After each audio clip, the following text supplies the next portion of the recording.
We are really in the middle of something in this country right now that is pretty hard to define, much less talk about. I was telling Kathy today, though, at one point this afternoon, when the commentators and the president, everybody are really going apeshit over this freak. And my point to Kathy was, I'm not one to toot my own horn, as they say, but what really pisses me off is that for the past 6 or 7 years,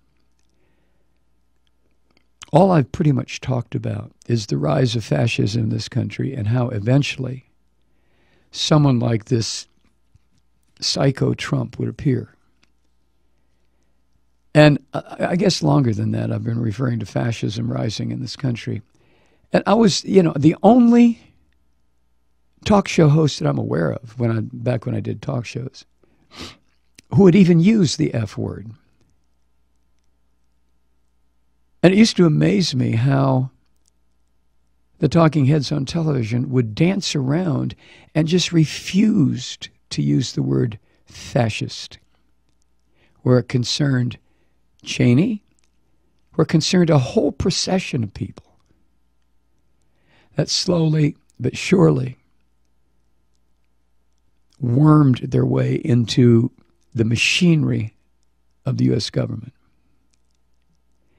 But it's finally happened. And when Trump becomes president, which he will, unless something totally unexpected happens between now and November 8th, I have no doubt whatsoever at this point. And part of the reason is because no matter what Trump does, it doesn't make any difference who he insults, who he belittles.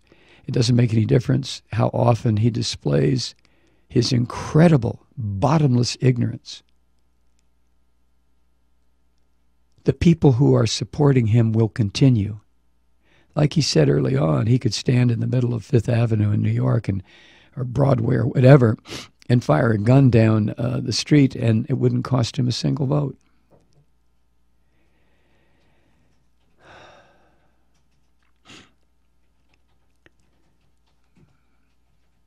Of course, in a much better political system, we wouldn't be facing this.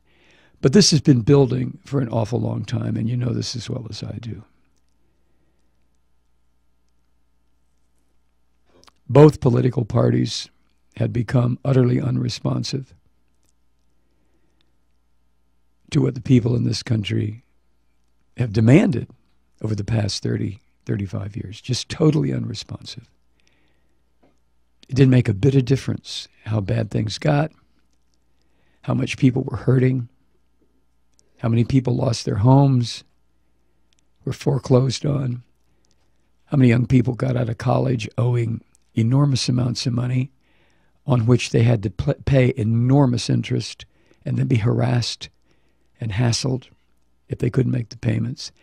And that's just the beginning. I mean, the illegal wars, just, you can come up with a much longer list than I can.